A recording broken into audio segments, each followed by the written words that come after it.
नमस्कार। News times network के कार्यक्रम समाचार चक्र में आपका स्वागत है। मैं हूं सर्वेश कुमार सिंह। आज हम इस समाचार चक्र कार्यक्रम में चर्चा करेंगे प्रमुख समाचारों की, चर्चित उन समाचारों की जो आज सुबह और बीते 24 घंटे में चर्चा में रहे। आइए जान लेते हैं समाचार विश्लेषण में क्या क्या खबरें प्रमुख रूप से छाई रही हैं या सुर्खियों में रही हैं। इसमें सबसे प्रमुख है प्रधानमंत्री नरेंद्र मोदी का जो उन्होंने भाषण दिया और किसानों को आश्वासन दिया है। एक बार फिर प्रधानमंत्री ने किसानों को आश्वस्त किया है कि उनकी ज़मीन पर, उनके मकान पर कोई निगाह नहीं डाल सकता है, कोई उनसे नहीं छीन सकता है। प्रधानमंत्री का ये आश्वासन ऐसे समय में आया है जब देश में किसान आंदोलन चल रहा है और उसके साथ कई वार्ताओं का दौर हो चुका है, लेकिन अभी समाधान नहीं निकला है। तो एक बार फिर प्रधानमंत्री ने किसानों में भरोसा पैदा करने का प्रयास किया है, उनका विश्वास जीतने की कोशिश की है और प्रधानमंत्री ने ये भी कहा है कि कृषि बिलों के माध्यम से किसानों की आय बढ़ाने का प्रयास किया गया है। किसानों की आय दोगुनी हो, ये सरकार का प्रयास है और उसके लिए सरकार प्रतिबद्ध भी है। ये महत्वपूर्ण बात है। प्रधानमंत्री ने ये बात कल चौरी चौरा प्रतिशोध दिवस या शताब्दी वर्ष शुरू हुआ उसका शुभारंभ करते हुए कल वीडियो कॉन्फ्रेंसिंग के माध्यम से ये बात कही थी।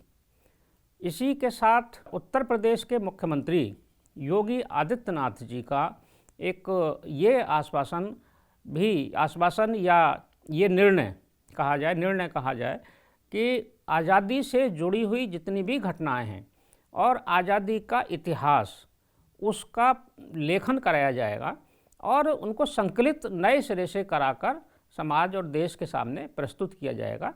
ये भी एक सराहनीय कार्य रहा है। कृषि कानून लगातार चर्चा में है।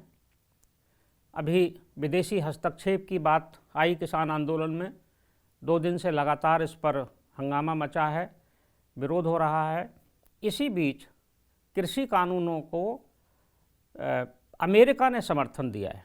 अमेरिका ने कहा है कि भारत ने जो कृषि कानून पारित किए हैं ये किसानों के हित में हैं और इससे बाज़ार सुदृढ़ होगा, किसानों की आमदनी बढ़ेगी।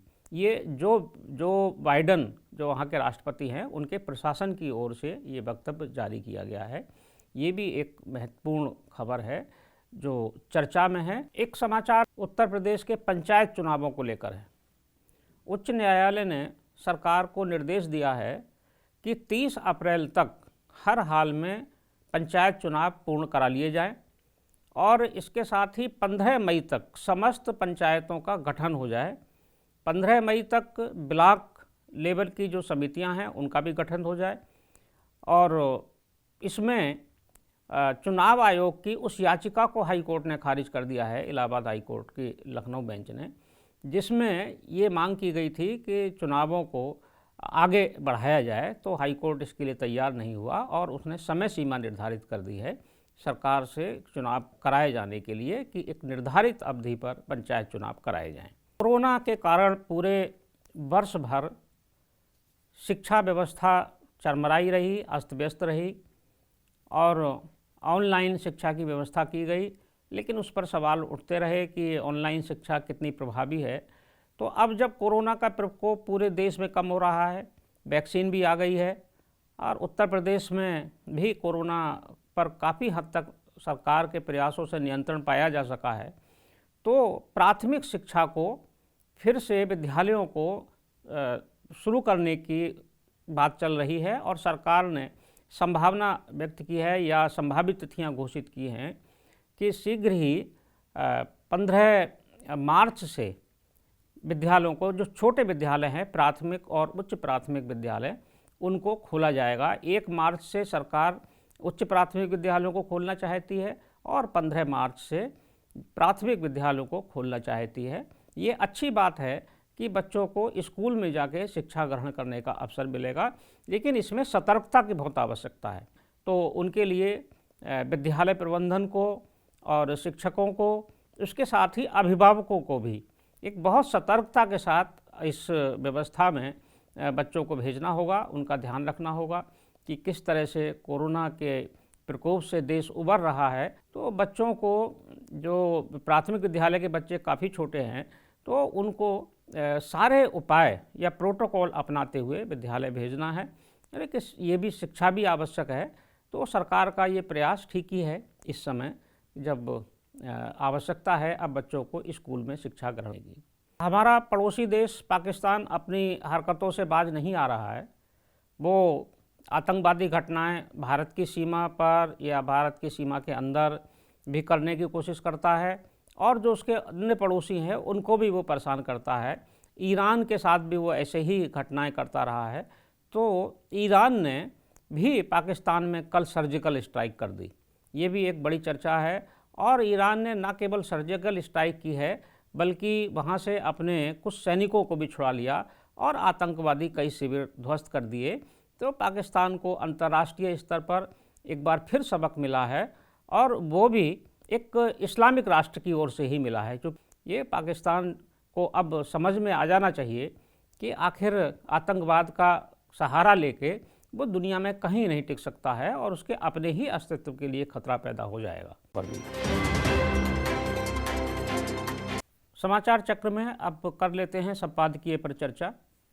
आज के चारों अखबारों के संपादकीय में से दो अखबारों ने, हिंदुस्तान और अमर उजाला ने, एक ही विषय पर संपादकीय लिखे हैं। इनका विषय है बिहार सरकार का वो फैसला जिसमें सरकार ने कहा है कि धरना प्रदर्शन और सरकारी कार्य में बाधा डालने जैसे आंदोलनों में शामिल रहे लोगों को सरकारी नौकरियों में स्थान नहीं दिया जाएगा, और उनको किसी भी तरह के ठेके और सरकारी काम से भी दूर रखा जाएगा।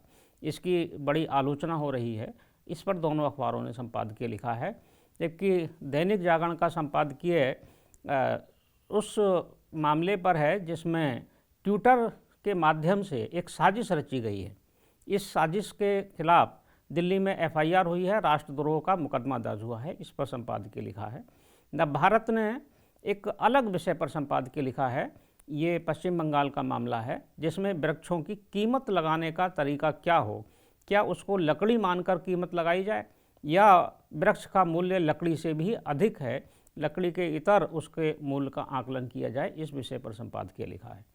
तो इसमें जो सबसे प्रमुख है, देश के खिलाफ जो साजिश की गई है, उस संपादकीय की चर्चा करते हैं, दैनिक जागरण के संपादकीय की। देखते हैं दैनिक जागरण का संपादकीय। दैनिक जागरण ने संपादकीय का हेडिंग दिया है, देश विरोधी साजिश। किसान आंदोलन को समर्थन देने के नाम पर भारत को किस तरह बदनाम करने और यहाँ अशांति फैलाने की कोशिश हो रही है, इसका भंडाफोड़ पर्यावरण रक्षा का दम भरने वाली स्वीडन की कार्यकर्ता ग्रेटा थनबर्ग ने खुद ही कर दिया। उन्होंने एक ट्वीट में अपने समर्थकों के लिए गूगल टूल किट के जरिए जो दिशा निर्देश जारी किए, वे और कुछ नहीं, भारत के खिलाफ साजिश का दस्तावेज हैं। साजिश के इस दस्तावेज को देखकर यही कहा जा सकता है कि ग्रेटा की पर्यावरण के प्रति प्रतिबद्धता और किसानों के प्रति हमदर्दी एक छलावा ही है। इस दस्तावेज से यह भी पता चलता है कि ग्रेटा के भारत विरोधी अभियान को न केवल कई विदेशी शक्तियों का समर्थन हासिल है, बल्कि यह भी कि भारत में भी कुछ लोग उनके औजार बने हुए हैं। ये संपादकीय उस साजिश पर है। अब देखते हैं नवभारत का संपादकीय। नवभारत ने लिखा है, लकड़ी नहीं पेड़, लकड़ी नहीं है पेड़।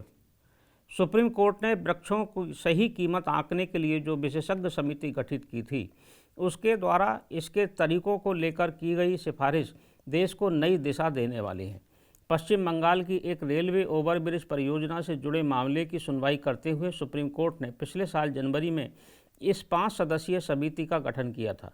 पेड़ों से निकलने वाली लकड़ी की मात्रा के आधार पर उनका मूल्य तय करने की परिपाटी को गलत बताते हुए समिति ने कहा है कि पूरे परिवेश में उनके योगदान को ध्यान में रखते हुए ही उनकी कीमत तय की जा सकती है।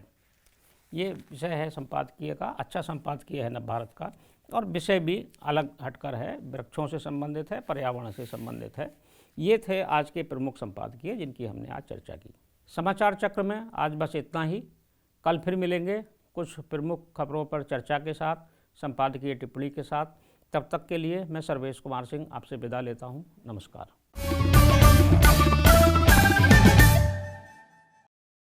सब्सक्राइब करें हमारे YouTube चैनल को और हर अपडेट पाने के लिए बेल आइकन को दबाएं।